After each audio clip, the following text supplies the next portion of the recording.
Hey, everybody. Welcome back to Last Month in Security. We have a very special guest here today, Mr. Robert Rodriguez. Robert is the chairman and founder of SINET and also a venture partner at Sin Ventures. So, Robert, thank you for joining us. Appreciate it.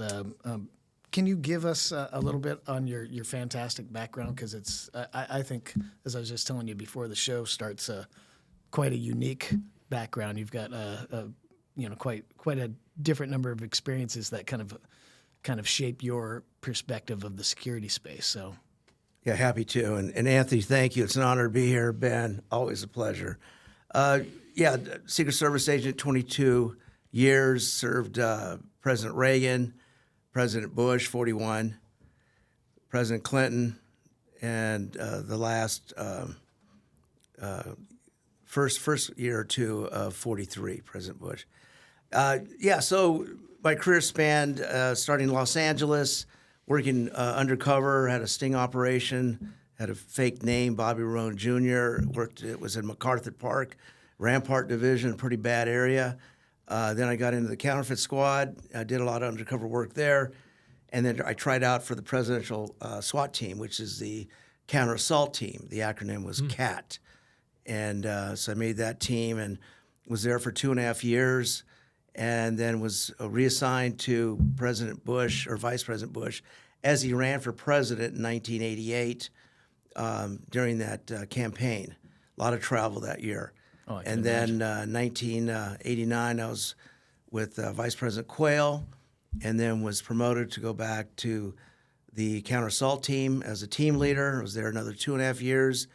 And then out to San Francisco for 5 years, working some protective intelligence, against some more investigations undercover, and then promoted to the White House as a shift leader, one of 4 shift leaders for President Clinton, and then inspection. And then my last tenure was in San Francisco, the last 2.5 years of my career, which frankly was the most important move in my life, and it really had to do a lot with the Electronic Crimes Task Force and getting into cybersecurity. So that's kind of what drew you into the cyberspace then. Yes, yeah. Okay, tell us a little bit about the task force and what you were looking at. Right. So the background really is important because in January 2001, I was having dinner with a very good friend of mine, Bob Weaver. He was the team leader of Team 6, and then I took his team, and so we were pretty tight. And he went to New York, and I was up there for an inspection, and we had dinner one night. I said, "What have you been doing? I hadn't seen you in a while," because we move around a lot. And he said, "I'm creating this public-private partnership. It's called the Electronic Crimes Task Force."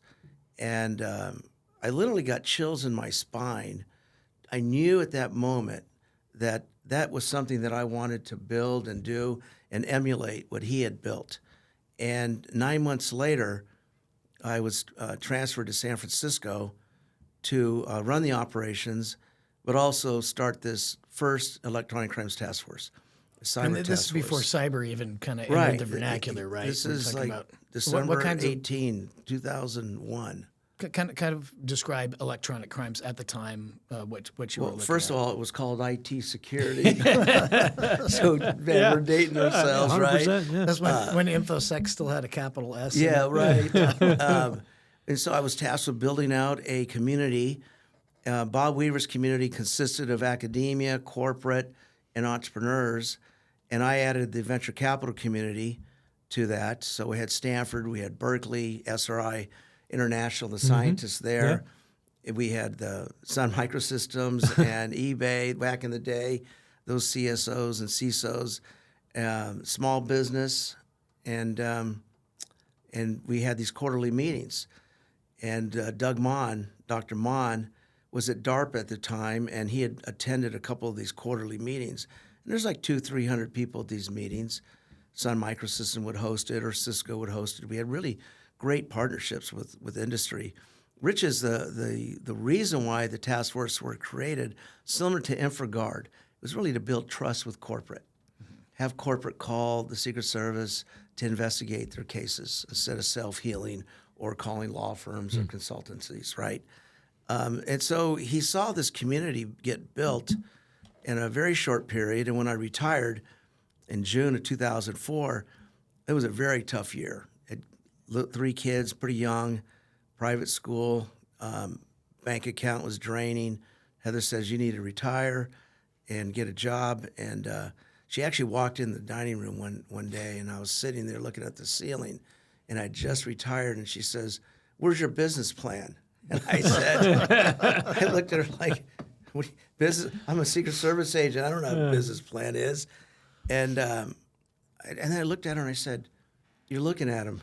I'm a walking business plan, which in truth really became what SINET is. It's a community. And So what you're saying is Heather's the toughest boss you've ever had. she's the toughest boss and the smartest too, by the way. You thought you were retired. Yeah, so smart. But anyway, really tough year that year. No money in the bank. And I get a call from Ulf Lindquist at SRI International. He says, hey, Doug Mon wants to hire you. And he wants you to build a community for him like you had done for the Secret Service. And I felt like I was a Dominican baseball player that George Steinbrenner just called and said, we're going to hire you to play baseball. And by the way, we're going to pay you.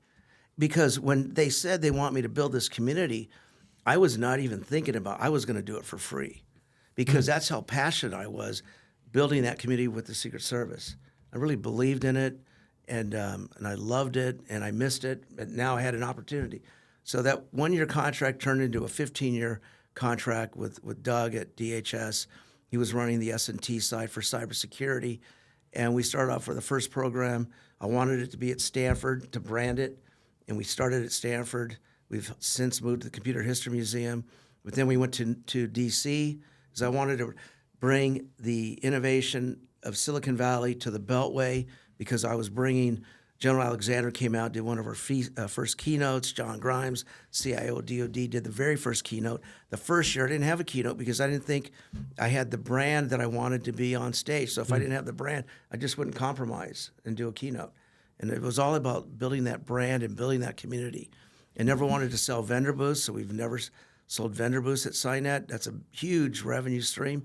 But I wanted it to have a sense of an ambiance where the vendors could talk to the buyers without turning the buyers turning the badge around, that the investors were in the room. But also, if you think about an ecosystem of innovation, and innovation, its most simplistic term, is just making life easier. So an ecosystem of innovation really is, imagine a wagon wheel, and in the middle of the wagon wheel is a hub. And medical device could be cyber, could be anything, interchangeable. But the spokes that lead to the advance of innovation are not interchangeable. You need risk capital, so venture. And then private equity got involved because they saw it's a lucrative opportunity. The system integrators, law firms, real estate if you want, because companies need to grow. And this is really, really how you could focus the right resources on the right problems and move the needle, right? Absolutely. So I had this model. I call it the wagon wheel. But what I really focused on was the mission. And the mission was to advance innovation to defeat global cyber threats. And what that really means is supporting small business, early stage emerging companies. And how can I best help them? Well, they want access to risk capital. Okay, so we had the VCs, all right? Sure. And the buyers. Now, to me, nothing else matters but the buyers. Once those companies raise their capital, they just want to get to the buyers. So I work really hard on building relationships with every buyer in the world. I'm passionate about it because I know how valuable and how important they are to the entrepreneurs and to the advancement of innovation. It's the practitioners that really understands the pain. They understand the top needs and requirements. The VCs want to talk to them because of that reason. They also want to talk to them because, hey, do you mind meeting with some of my portfolio companies? Makes sense, right? And with VC backing, there's some longevity. It's never forever, but there's longevity and a comfort level for the buyers.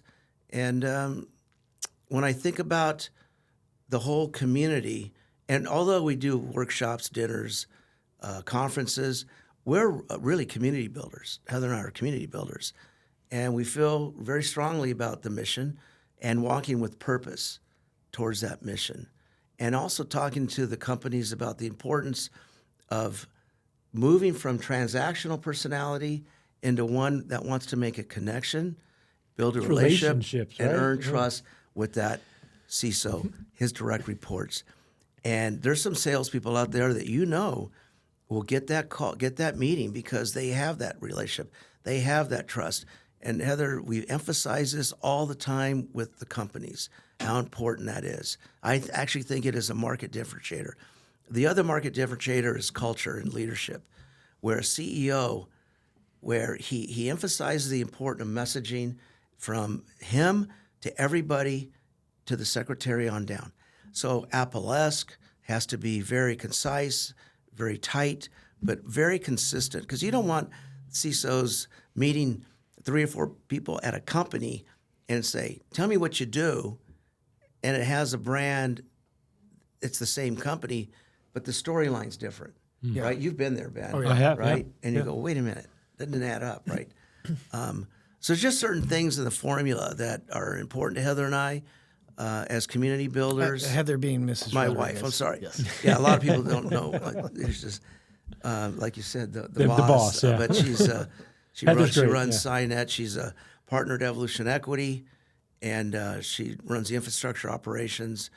Really raised the bar, because when I started SINET, I was by myself, and I had hired some consultants to help do events. And when I think back about how much money I lost and burned, not knowing what I was doing, and I was also uncomfortable being a salesman and being a marketeer when I retired. I didn't feel comfortable. It's actually asking for money. It's a hard thing. Like, I think there are a lot of CISOs who move into kind of a vendor role now, right, as they get more mature in their Right, career. right. And I've done that. But it's a hard thing to have those conversations and kind of put that different mindset on of like, you are kind of, positioning and selling in that relationship mindset. It's different to get into, right? It takes some time to kind of find your footing there. Right. And I actually think because I was uncomfortable with it, it caused me to be slow as I grew the brand on just the way I operated and thought about things. It built trust. Yeah. It built trust over time. That's the most important thing I think that CISOs are really looking for, is building those relationships, and they're based on trust, right? You have to believe that the person you're having a conversation, that relationship with, is somebody that you actually feel it's an equitable, fair relationship that you're having, and it's not just transactional. I mean, transactional relationships are really, really hard in the security world. Well, and I imagine one of the challenges you're overcoming is also solution isn't one size fits all, right? So you have CISOs looking at an emerging industry like cybersecurity, and a lot of new innovation, new products, new answers to old problems. How does that kind of play into it, making sure that people find the right fit for the right company, and making those introductions so that they can be as productive and impactful as possible? So the entrepreneur meeting the CISO or the buyer. Yeah. Well, so we do it in a way that I feel is fairly organic. Like I said, we don't have the typical vendor booths. We never sell or give away the email or contact information of the CISO or members of their team. If a company wants to meet a CISO, I never do the direct introduction. I always ask for an email with an ask, and then I forward it on just to respect that privacy. So those little things. CISOs are just inundated. They're right? inundated, and they get thousands and thousands of emails a week and a month.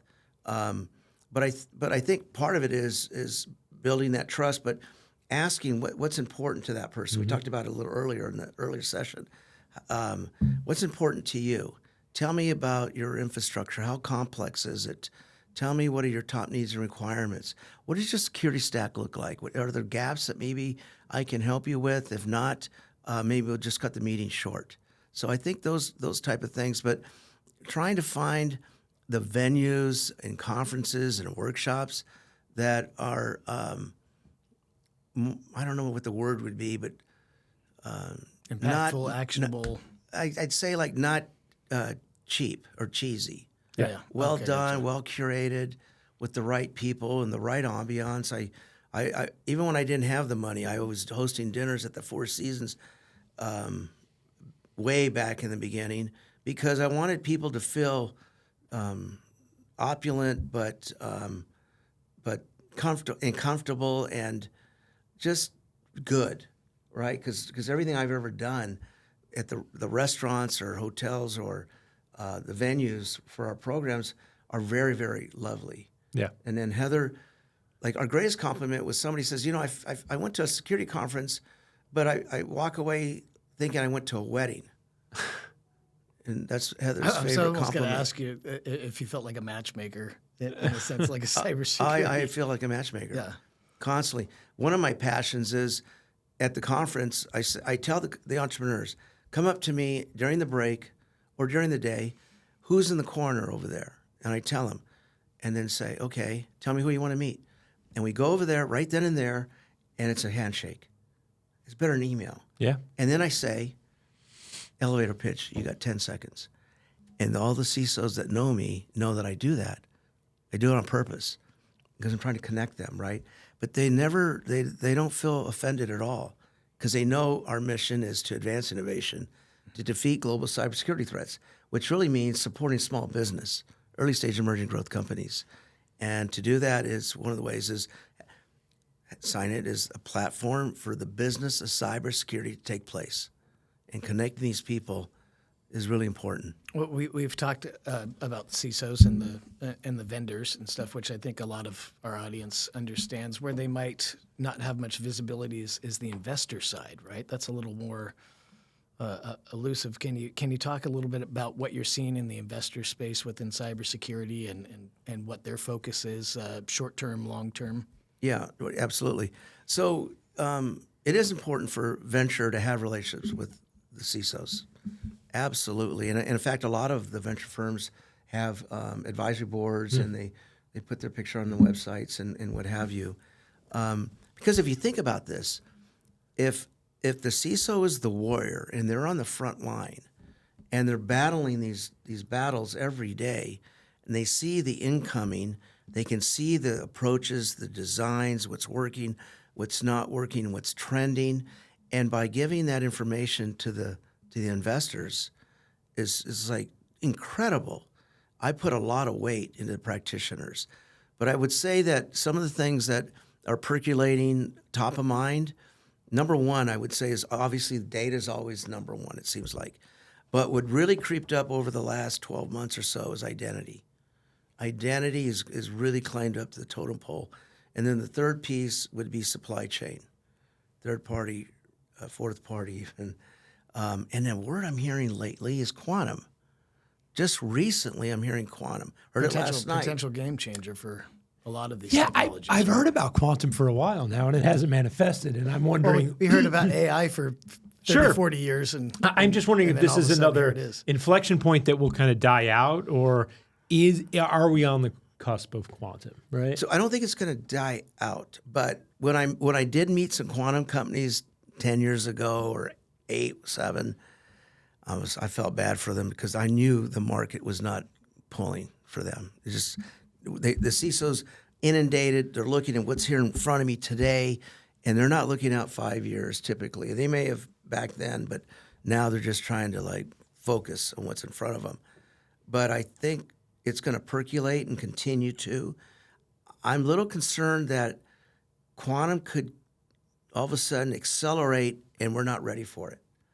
And combined with AI, Gen AI, and I'm a little We're bit kind of worried about that. experiencing that right now with AI in a little bit, seeing whether we're ready for it, right? Well, AI's been interesting because when ChatGPT came out, the world exploded. The corporates are running 100 miles an hour on greater efficiency, effectiveness, ROI. And then all of a sudden there was a pause and people were meeting in the White House and on Capitol Hill. Whoa, time out. We're going to blow up the world here. So there was a pause. And then you were seeing more and more CISOs engaging with their corporate IT and their chief digital officers and data officers and what have you as development of product was starting to, to percolate.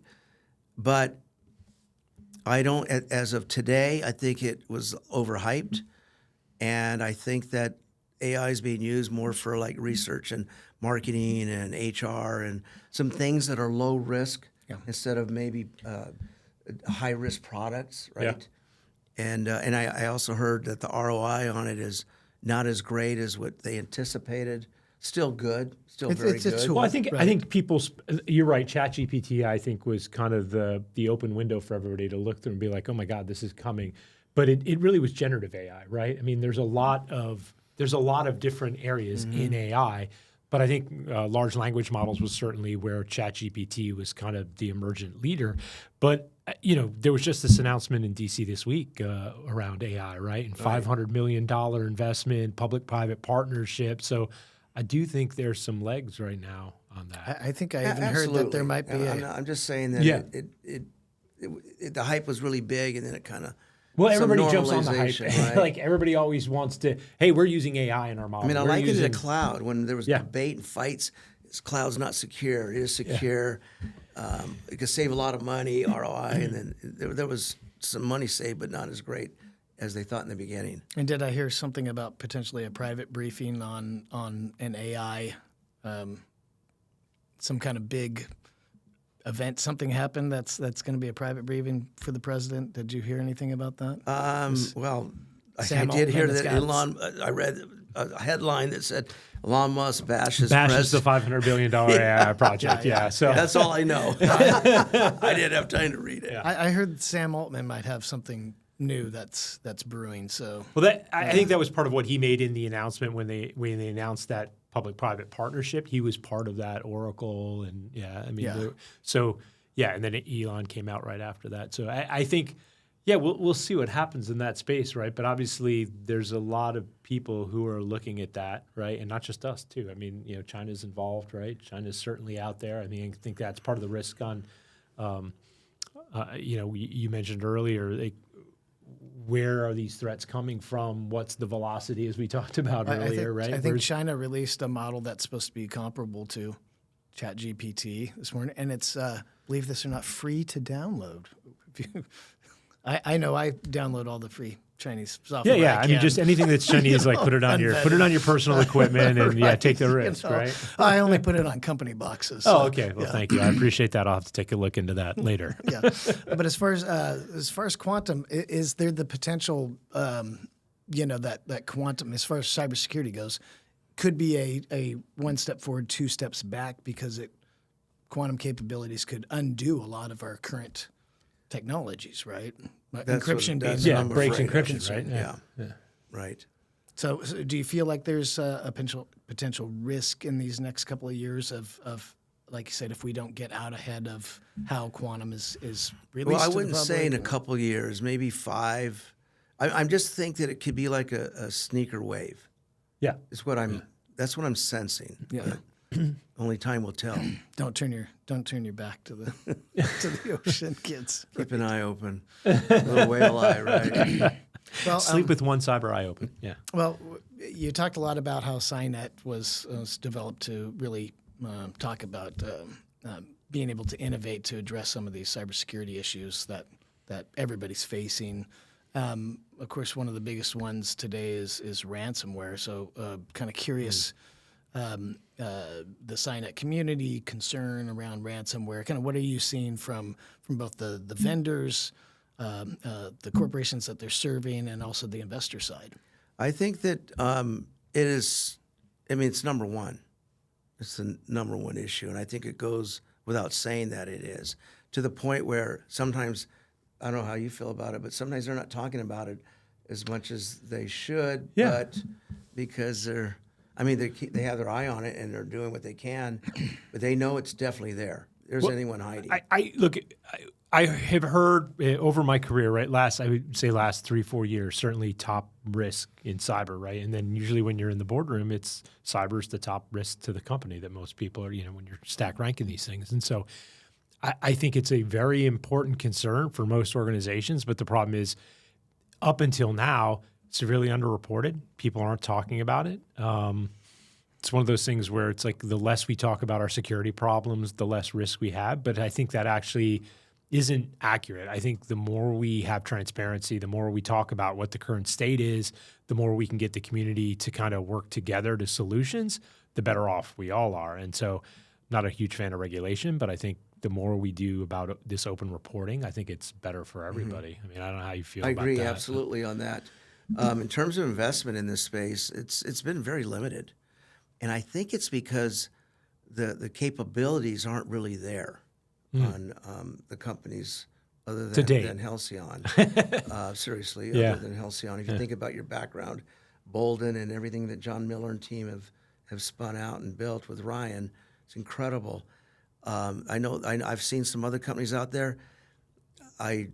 I look at the founders, and I just don't think they have the background and knowledge. It is kind of amazing that you it's guys taken this have. long to get really focused innovation on this, though, because it's been a problem, right? It is. But do you think it's because it's too hard to fix and solve?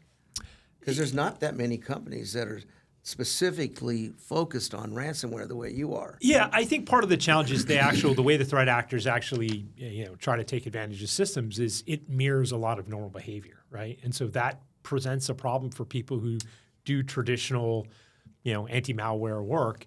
The way it's been done is you're looking at what behaviors that are defined as bad, things that shouldn't happen, right? Vulnerabilities or issues that people are exploiting. Whereas in this case, it's what's normally perceived as normal behavior. And so how you do that can cause real impact to the systems and the company if you implement it incorrectly. But yeah, I mean, Well, that's the prevention piece. So there's a lot of companies out there that do prevention, which if they're done right, hopefully, and the proper hygiene and identity and all the things are right, you can probably stop it, right? But there's the holistic piece. I mean, I think we still see a lot of it get by, but you're right. There's also the resilience piece of Well, it's the recovering resilience. how do I capture the keys? Is your thing, right? But how do we prevent the data from getting out there, right? How do we prevent that mass Because honestly, exfiltration of data? A corporate espionage, loss of intellectual property kind of attack, and a ransomware attack, the only thing that's different is there's an encryption event at the end of it, right?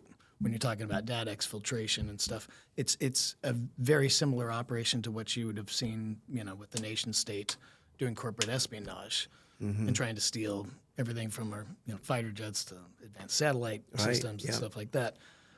And then they drop a ransomware payload at the very end. Yeah. Well, and that's another thing different about ransomware. Raises its hand, right? Espionage operations tend not to. I have talked to some CISOs that feel they have all the fundamentals and the approaches, technologies, models, people to prevent it. And you've talked to them too, right? Mm-hmm.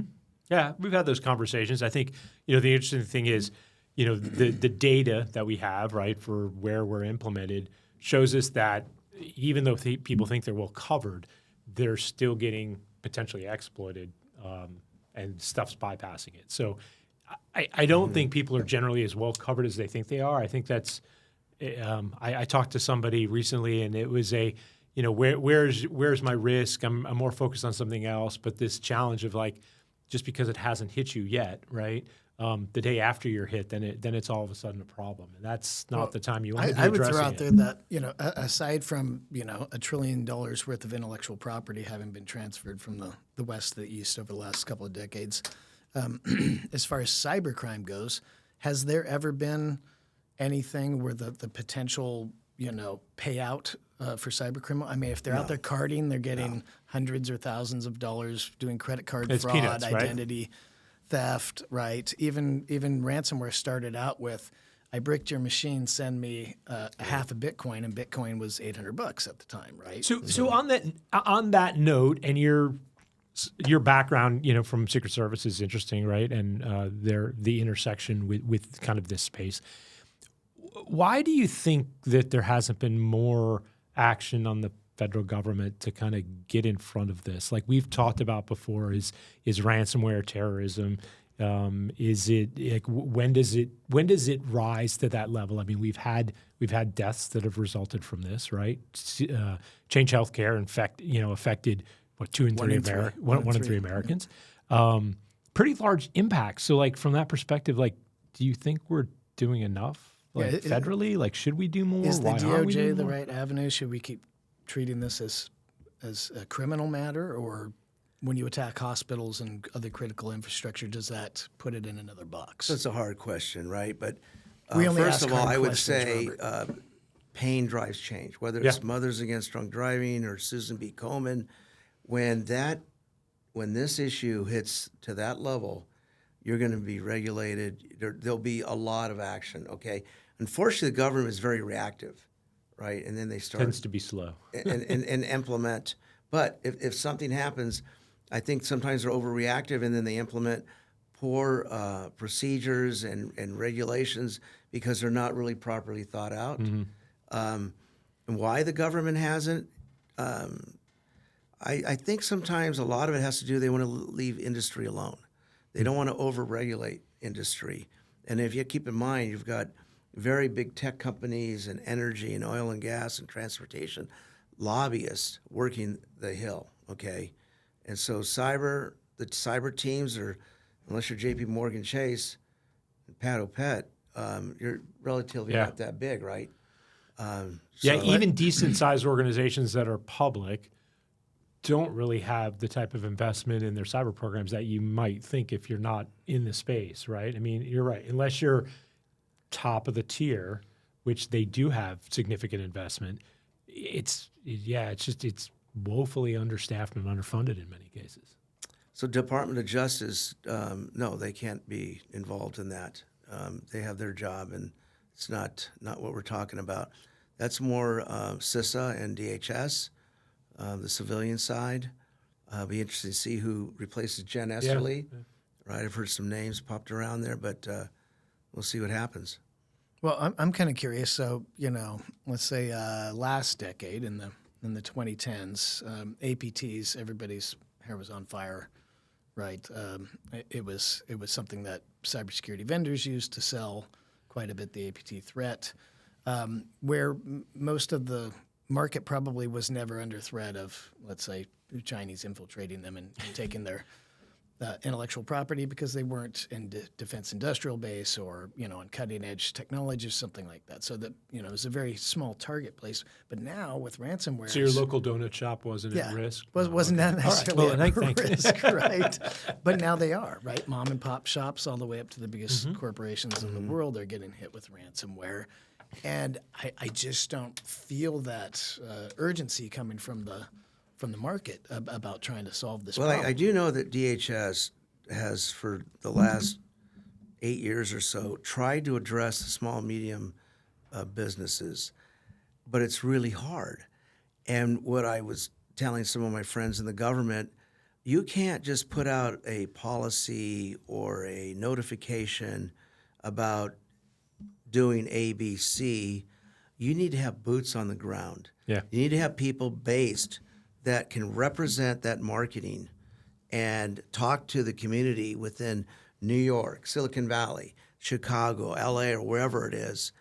Otherwise, it's not going to work, because now the impetus is on the industry to prioritize, to maybe move some funding, to maybe move some people to do the things you want them to do.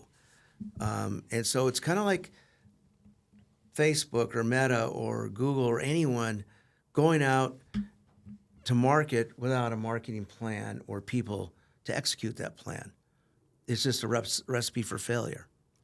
Yeah, I would say probably most small businesses don't even know who CISO is, right? I mean, there's just a lack of visibility. And I think, so pivoting back to kind of startups and investment, do you think that we're missing out on a segment of the space? Because I think, when most startups look for where they're going to go and where they're going to target, they're targeting like mid to enterprise, because that's where the value is, right? If you're selling the velocity, again, how you move, you don't have to have as many feet on the street to sell to a large enterprise as you do to sell to a small enterprise, a small business. But the deals take longer. The deals, the deals do take longer. But still, I think most, if you look at any, and correct me if I'm wrong, but almost all startups are kind of targeting that space. But there are a bulk. I mean, the large percentage is at that small business level. and they really don't have the staff, infrastructure, support to be May able not to even be address aware any of the risk. cyber issue.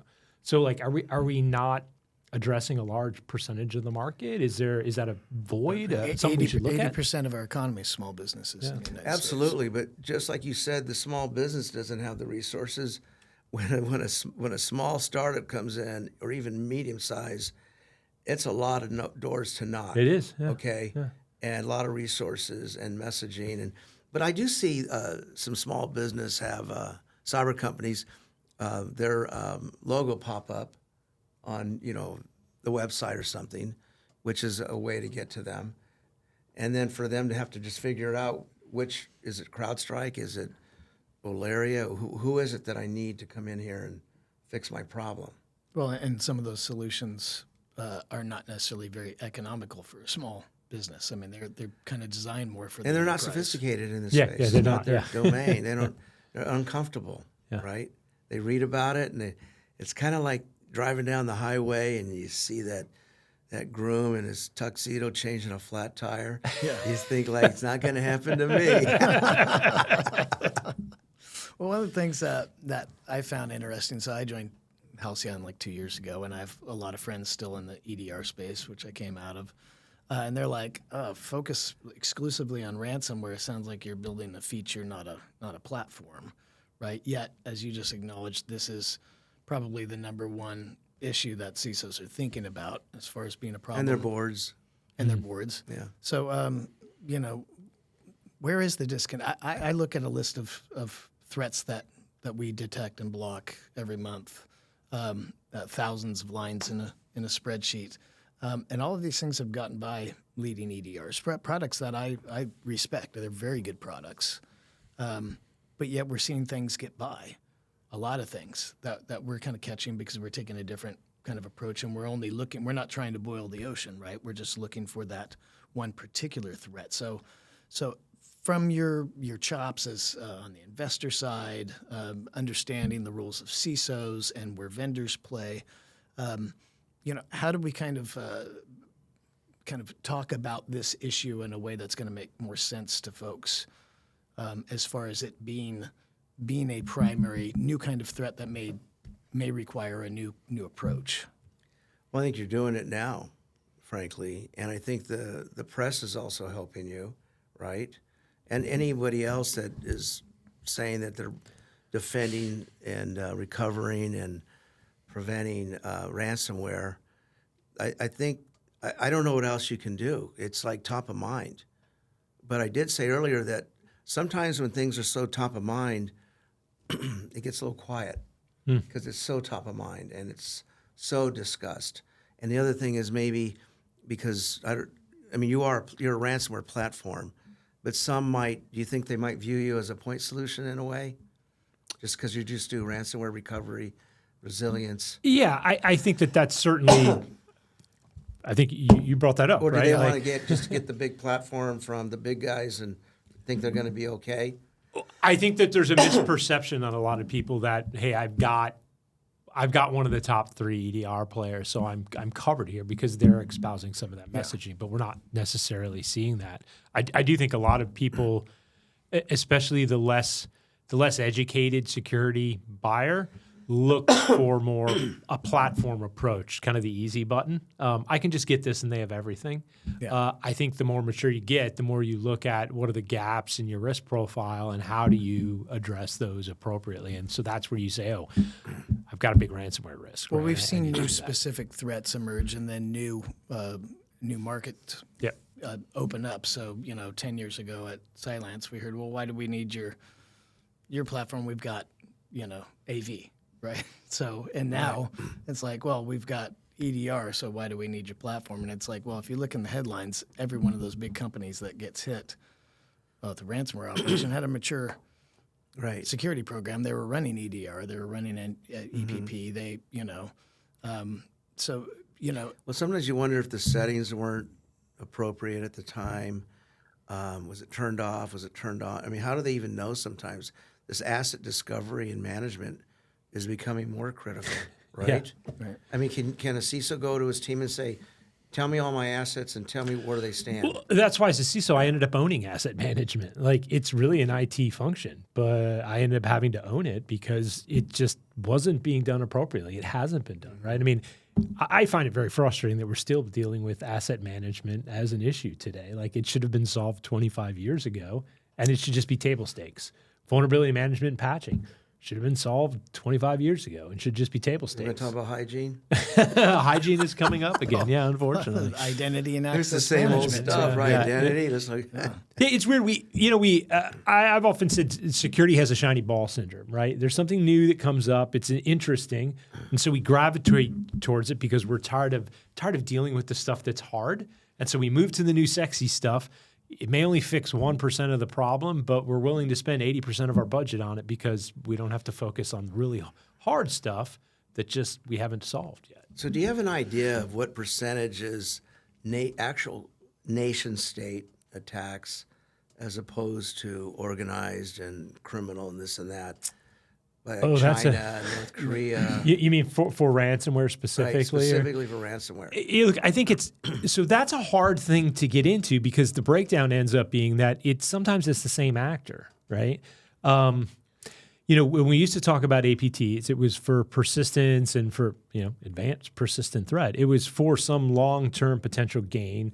They were going to sit and remain in stealth, and they're gaining intelligence back, right?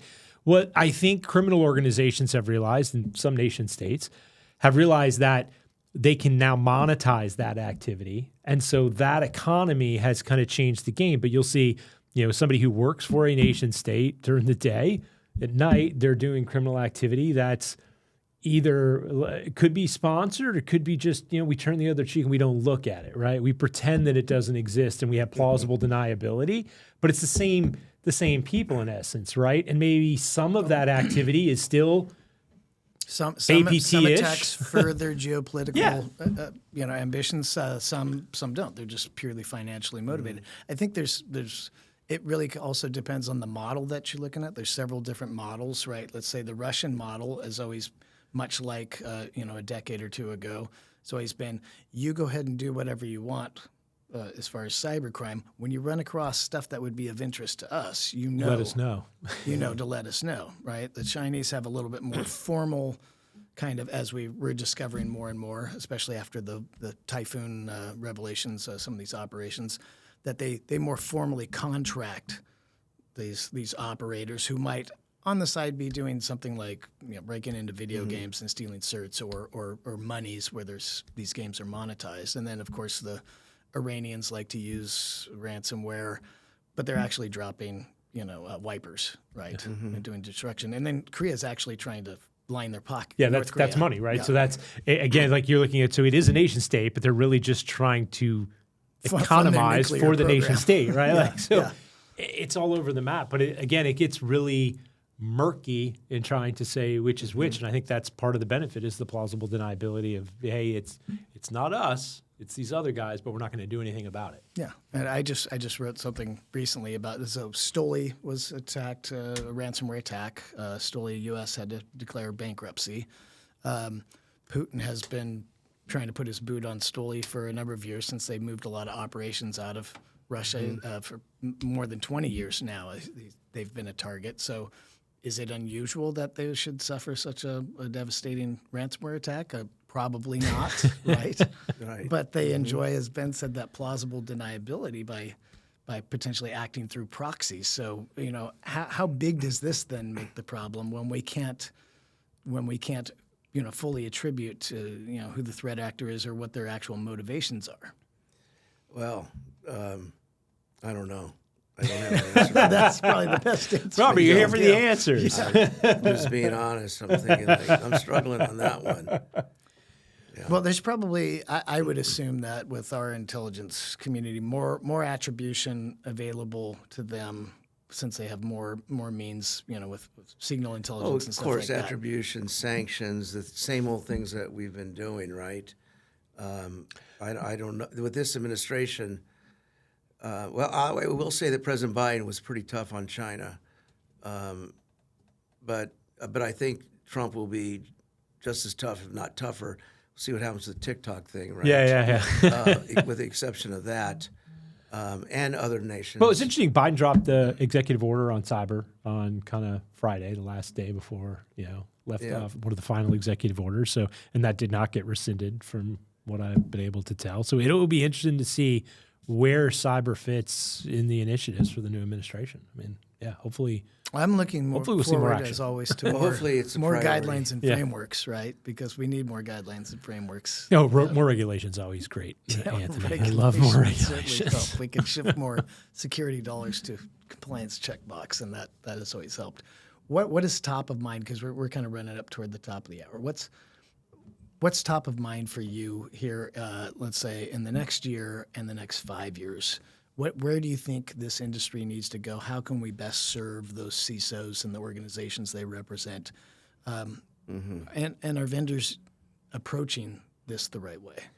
Right. Well, let's start with the vendors, and then we can get into the government. But I touched on it earlier about the importance of moving from that transactional personality and really building a relationship, collaboration, but more about just do they go fly fishing? Do they like Formula One? Just get to know those individuals and build those relationships. I think that's really, really key. I also think that the companies are the subject matter experts. The CISOs are not. The CISOs can talk to a myriad of things, but if done properly and done in a thought leadership manner from the companies, the vendors, the CISOs can take that away in a very positive manner to help implement ideas or technologies to better protect their company. I think that the CISOs, when I put them on stage, they never disappoint. They can talk to all that. But I don't know if they look at it like they're the SMEs, the vendors, the companies. I do. I look at it that way. In terms of government, people are tired of the word public-private partnerships. It's been so worn out, but I still think it's so critically important to continue to engage with the government and to support the government initiatives, whether you're a big company or a small company. I've always believed that. So if you were, we're got a bunch of CISOs listening, right, watching this episode, and you're on the investment side, you deal with companies. If there's a CISO out there and they've got a great idea, let's just assume that it's a wonderful idea. If they could bring it to fruition and actually sell it, what would your advice be? What would the top 1, 2, 3 things that CISO should be thinking of to take that idea, to bring it to market, and to be successful working with other CISOs to sell it and getting investment in their idea?